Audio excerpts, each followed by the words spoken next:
What's up everybody, it's Sean here, back today to give you guys a review of the Concepts and New Balance 997 in this Montage colorway. This is the latest collaboration between Boston-based boutique Concepts with New Balance, and they continue their storied history of collaborating together with this latest edition honoring the roots of the New Balance 997.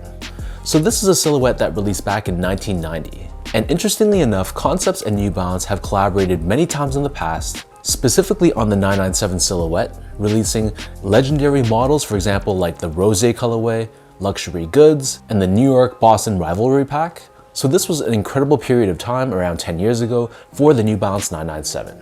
So fast forward to 2025, specifically on December 11th, this collaboration released for a price of $220 USD or $300 here in Canada. And the colorway for this shoe is Magnet and Radiant Yellow.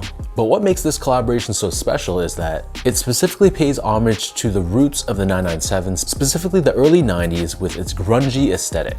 So that's why you'll see throughout the shoe there's a lot of details that really make it look vintage, purposely aged, which I know some people aren't huge fans of, but I think overall they did a pretty good job with the storytelling and the execution of this specific shoe.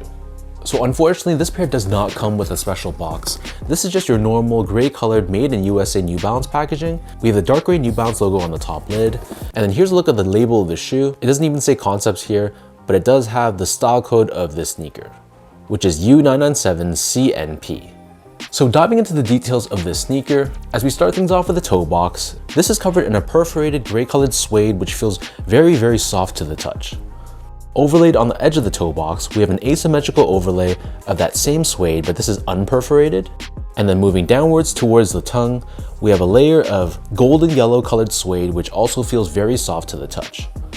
Moving further down on the quarter panel, we have gray colored suede. And then stitched on top of this on the mid panel of the lateral side, we have a gradient looking TPU New Balance end logo, which gives off a vintage look and feel. Whereas on the medial side, the end logo here is also constructed out of TPU, but it's done in grayscale instead. Moving downwards, covering the top eyelets, we have a TPU or plastic layer. Next to this, we have a small layer of reflective 3M, and then surrounding the top portion of the heel, we have a very fuzzy layer here, but then embroidered across the top of the heel, we have Concepts branding, which almost looks like it was handwritten. Underneath this, surrounding the bottom of the heel, we have a layer of black colored suede, and then underneath this, we have a pink colored TPU heel clip, which gives you some structure and support along the backside of the shoe. In terms of laces, this pair comes with two different lace options. The standard lace that they come with is a flat style gray colored lace, but they also come with a black colored lace as well. Underneath this, the tongue is covered in black suede, and we have New Balance made in USA branding embroidered at the top in this tonal black color. And then the edge of the tongue is left unfinished, exposing the foam layer underneath, giving it more of a DIY and vintage looking aesthetic. The interior of the shoe is covered in a black colored liner, nothing too special here. And then for the insoles, these come with a pretty well padded foam lined insole, and it features custom Concepts branding on the top. So the upper of the shoe sits atop an EVA foam midsole, which is purposely given this aged appearance. So on the forefoot, you can see here, they simulated the look of someone using a marker and drawing on their midsoles, whereas the back half of the midsole has an almost dirty looking appearance to it. So this heel is actually Cncpts technology. So this is a dual density foam consisting of a softer EVA core surrounded by a stiffer polyurethane rim, giving you some balance of cushioning with support.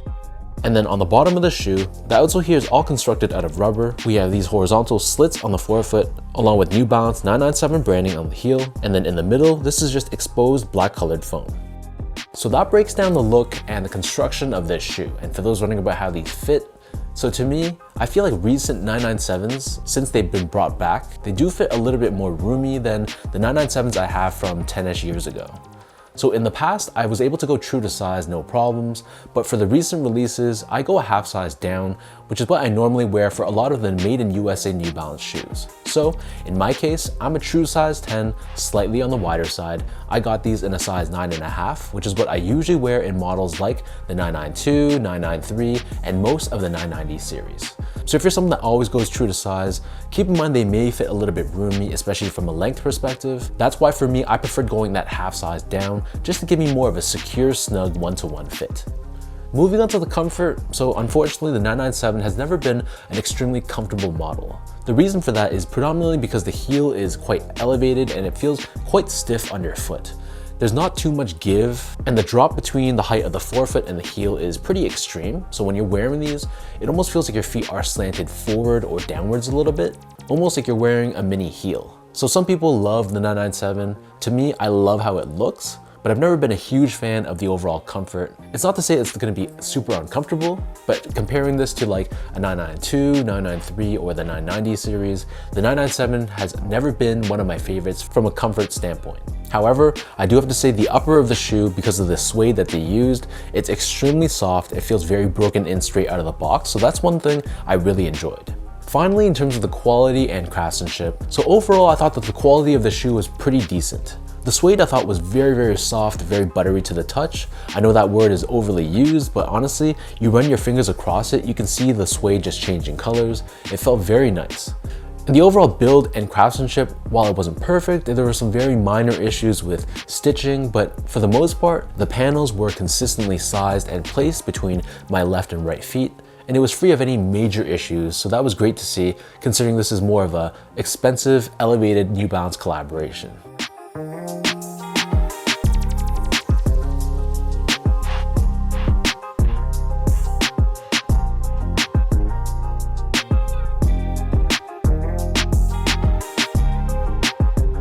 So with all that out of the way now, let me toss these on feet, I'll lace them up, and I'll show you guys how these look.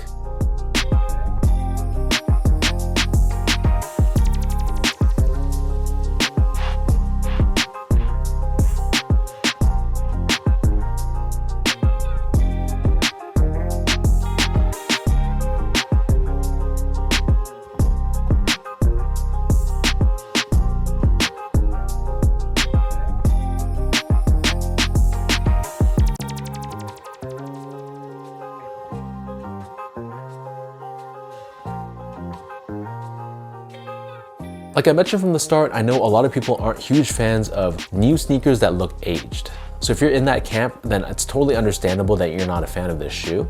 I think though, this is a pretty decent collaboration. They didn't really play it safe. I know a lot of collabs, they just change colors or maybe add some branding on it and call it a day. But you could tell that there was quite a bit of thought and intention that went behind this design to really bring out that grunge era of the 90s. So leave your thoughts down below, let me know what do you guys think about this Cncpts and New Balance 997 Montage.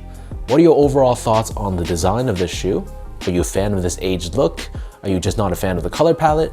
However you feel, leave your thoughts down below and let's talk about it. As usual, if you guys enjoyed this review, be sure to like, comment, and subscribe to my channel if you haven't yet. I'll link my social media accounts down below for you guys to check out and follow. And as always, appreciate your continued love and support. So thanks everyone for tuning in. Hopefully you guys enjoyed this review. I know the end of the year is right around the corner, so stay tuned for my top 20 sneaker pickup video, which may or may not surprise some people out there, but either way, stay posted to my channel because that video is coming up soon. So thanks again, and I'll catch you all in my next review.